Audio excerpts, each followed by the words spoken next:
श्री इमरान प्रतापगढ़ी। बहुत बहुत धन्यवाद उपसभापति महोदय। मैं अब्दुल वहाब साहब द्वारा लाए गए इस रेजोल्यूशन के समर्थन में बात करने के लिए खड़ा हूँ। इसी थके हुए दस्ते तलब से मांगते हैं, इसी थके हुए दस्ते तलब से मांगते हैं, हम अपने जख्मों का मरहम तो कब से मांगते हैं।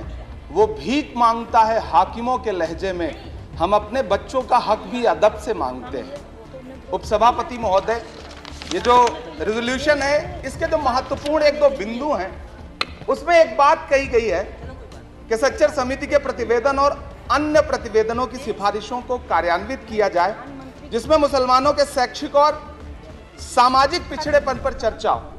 उद्धृत कर रहा हूं मैं इसे। दूसरा पॉइंट है कि छात्रवृत्ति और शैक्षिक कार्यक्रमों को बहाल किया जाए और सुधारा जाए, जिससे उच्चतर शिक्षा भागीदारी में सुधार आए। मदरसों के आधुनिकीकरण की बात की गई। मुझे हैरत है, तभी राकेश सिन्हा जी बात कर रहे थे, अभी नहीं है शायद, कहीं चले गए हैं आसपास। उन्होंने अपने भाषण में 23 बार सबका साथ सबका विकास की बात की। अभी गीता जी बोल रही थी, उन्होंने भी कहा कि सबका साथ सबका विकास का बजट आया है, लेकिन वो इसके, ये जो रेजोल्यूशन है, इसके विरोध में क्यों है, मैं समझ ही नहीं पा रहा हूं। अगर आप सबका साथ सबका विकास का दावा कर रहे हैं, सबका साथ सबका विकास के नारे लगा रहे हैं, तो अगर एक पर्टिकुलर एक कम्युनिटी जो जिस सच्चर कमेटी की सिफारिशों में यह तय हो गया है कि वो दलितों से भी बदतर स्थिति में है, उसका आर्थिक सामाजिक स्थिति ऐसी है, अगर उसके उत्थान के लिए कोई बिल बात कर रहा है तो फिर उसके विरोध में है क्यों। दरअसल ये वही मानसिकता है जो लगातार काम कर रही है, जिसके तहत अमृत काल में भी जो बजट पेश किया जाता है, उसमें जो अल्पसंख्यकों का बजट है उसमें 38% की कटौती की जाती है, और फिर कहा जाता है कि हम सबका साथ सबका विकास का दावा कर रहे हैं। ये कौन सा सबका साथ सबका विकास का दावा है। मदरसों के जो शिक्षक हैं, उनका कई साल से उनको वेतन नहीं दिया गया है। हमारे पास उनके फोन आते हैं, कहते हैं कि हमारी बात सदन में उठाइए, हम भूखों मर रहे हैं, हमारे घरों में चूल्हे नहीं जल रहे। हम जब उनकी बात यहां करें तो विरोध, लेकिन बातें क्या हैं? सबका साथ सबका विकास, सबका साथ सबका विकास। एक नारा सुनाई पड़ेगा कि सबका साथ सबका विकास। ये कैसा सबका साथ सबका विकास है? मैं सदन से यह पूछना चाहता हूं कि यहां सत्र चल रहा है उपसभापति महोदय, और इसी संसद से महज 800 मीटर की दूरी पर जंतर मंतर पर खड़े होकर के कार्यक्रम आयोजित होता है अभी 4 दिन पहले, और एक व्यक्ति वहां खड़ा होकर के सीधे आह्वान करता है कि ईसाइयों और मुसलमानों को काटना कब शुरू करोगे। सीधे आह्वान करता है। और सभापति उपसभापति महोदय, मैं पूछना चाहता हूं कि दिल्ली पुलिस उस पर कोई कार्रवाई नहीं करती, उल्टा जो मीडिया उसको दिखाने का प्रयास करती है उनको नोटिस भेजा जाता है। ये कौन सा सबका साथ सबका विकास है उपसभापति महोदय? ये हम बहुत गंभीर लोग यहाँ बैठे, मैं उच्च सदन में बैठा हूं, मैं यहाँ खड़ा होकर के कहना चाहता हूं, ये कौन सा सबका साथ सबका विकास है उपसभापति महोदय? इसी दिल्ली में एक सांसद पाए जाते हैं, सत्ताधारी पार्टी के सांसद हैं, वो अपने कार्यक्रमों में सार्वजनिक मंचों पे खड़े होकर कहते हैं कि मुसलमानों का आर्थिक बहिष्कार करो। आप कह रहे हैं सबका साथ सबका विकास। कैसे होगा सबका साथ सबका विकास जब सत्ताधारी पार्टी के सांसद आर्थिक बहिष्कार की अपील करेंगे और उनके खिलाफ एक मामला तक दर्ज नहीं होता। प्रधानमंत्री जी अपने भाषणों में सबका साथ सबका विकास की बात करते हैं, लेकिन अफसोस है कि जब राजनीतिक तौर पर विकास करने की बात आती है तो लोकसभा में एक भी टिकट ये सत्ताधारी दल किसी मुसलमान को नहीं देता, राज्यसभा में एक भी टिकट किसी मुसलमान को नहीं देता, विधानसभा में जो बड़े बड़े प्रदेश हैं उसमें एक भी टिकट मुसलमान को नहीं देता। और वो 3 जो नाम के लोग थे, मुख्तार अब्बास नकवी साहब, MJ अकबर साहब, सैयद जफर इस्लाम, उनको भी किनारे लगा दिया जाता है। ये कौन सा सबका साथ सबका विकास है? काहे का सबका साथ सबका विकास? ये नारा, ये दावा खोखला है। मैंने प्रधानमंत्री जी के भाषण सुने हैं, जब 3 तलाक पर बिल आ रहा था उपसभापति महोदय, तो प्रधानमंत्री जी कहते थे कि मैं अपने मुस्लिम बहनों को हक दिलाना चाहता हूं, उनके न्याय के लिए लड़ रहा हूं, ये बिल मैं उनके लिए ला रहा हूं। आपने भी सुना होगा वो नारा।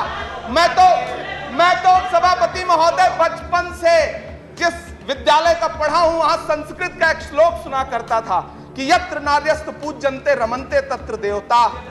मैं इसे सुना करता था उपसभापति महोदय।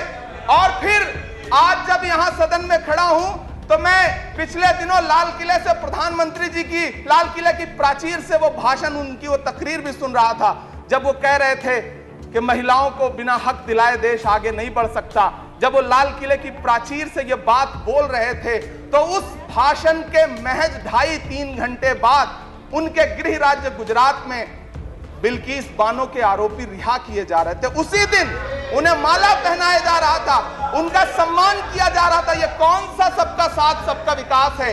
उपसभापति महोदय, मैं तो आपसे कहना चाहता हूं कि जो प्रधानमंत्री जी का इंटरव्यू ले, जो फिल्मी स्टार, जो उनसे पूछे कि आप आम चूस के खाते हैं कि काट के खाते हैं, उसके लिए तो रेड कारपेट बिछा है। जो अभिनेत्रियां उनकी विचारधारा के समर्थन में बात करें, समर्थन से ज्यादा आगे बढ़ के बात करें, उनके लिए जेड सिक्योरिटी है। लेकिन वो शाहरुख खान जो पूरी दुनिया में भारत के तिरंगे का मान बढ़ाता है, जिसे फीफा वर्ल्ड कप में आमंत्रित किया जाता है, उसके लिए सोशल मीडिया पे किस तरह के ट्रेंड चलाए जाते हैं? कौन सा सबका साथ सबका विकास है महोदय? मेरा नाम इमरान है।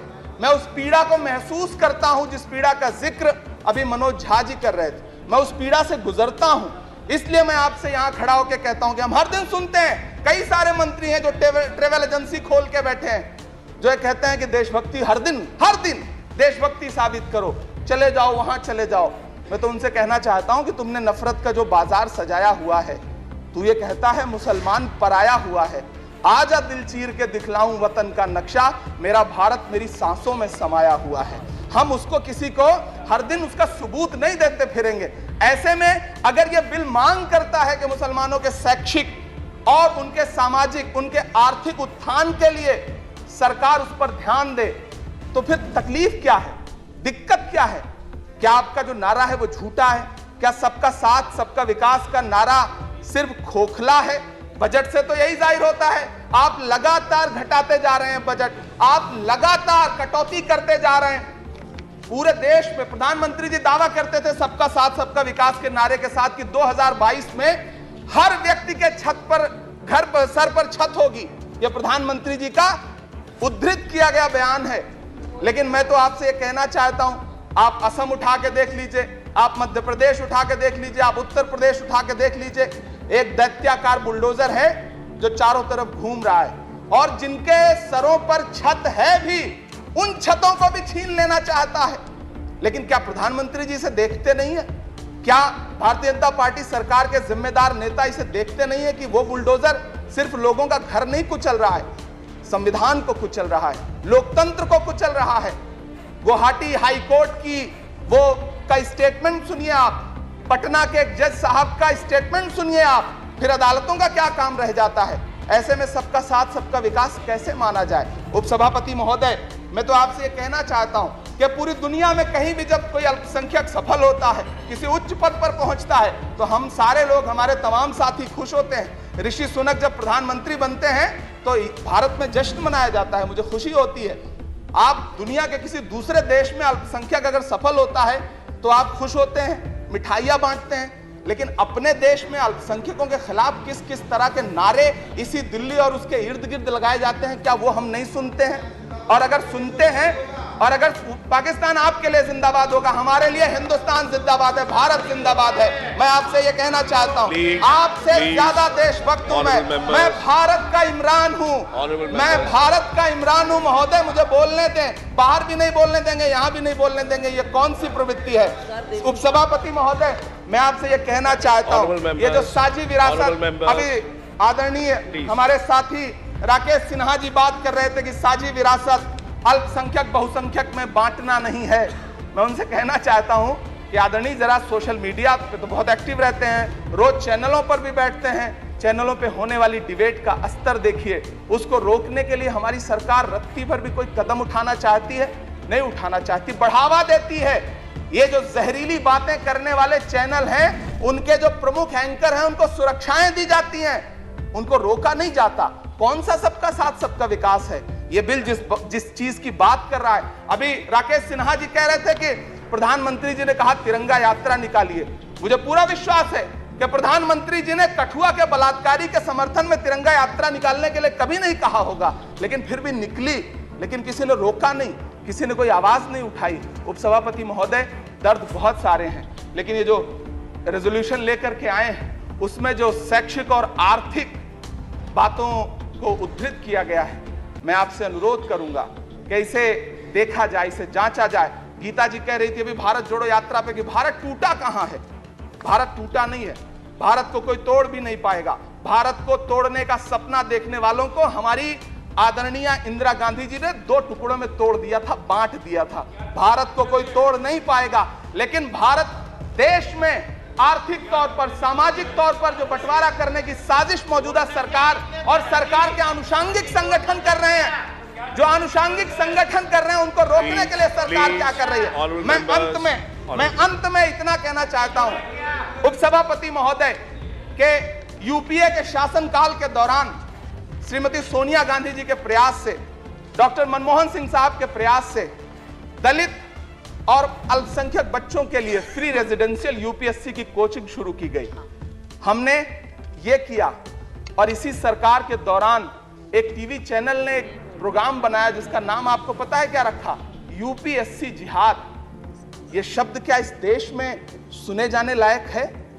लेकिन सरकार ने क्या किया? एक शब्द नहीं बोला। माननीय उच्चतम न्यायालय ने संज्ञान लिया, जब लोग उच्चतम न्यायालय गए तब वो कार्यक्रम रुक सका। ऐसे कार्यक्रम बनाए जा रहे हैं और सरकार कह रही है कि सबका साथ सबका विकास।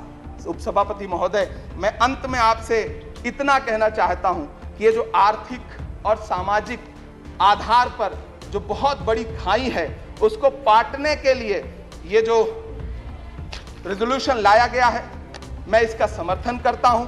तमाम वो शहर जहां अपना छोटा छोटा रोजगार है, जिनका जैसे मुरादाबाद का पीतल उद्योग, अलीगढ़ का ताला उद्योग, या देश में जो तमाम शहरों में बुनकर उद्योग है, इस सब की बढ़ोतरी के लिए, इनको आगे बढ़ाने के लिए, इन्हें संजोने के लिए ये बिल बहुत कारगर रहेगा। शैक्षिक तौर पे लोगों को आगे लाने के लिए बहुत कारगर रहेगा। तो मैं ये रेजोल्यूशन बहुत कारगर रहेगा। और मैं अपने सत्ता पक्ष के साथियों से कहना चाहता हूं कि रिश्तों की ये नाजुक डोरें तोड़ी थोड़ी जाती हैं, अपनी आंखें दुखती हों तो फोड़ी थोड़ी जाती हैं। हम भी इसी देश का हिस्सा हैं। हम आपसे अनुरोध करते हैं कि इस रेजोल्यूशन को संजीदगी से लिया जाए। मैं इसके समर्थन में अपनी बात रख रहा हूं। धन्यवाद। श्री GVL नरसिम्हा राव।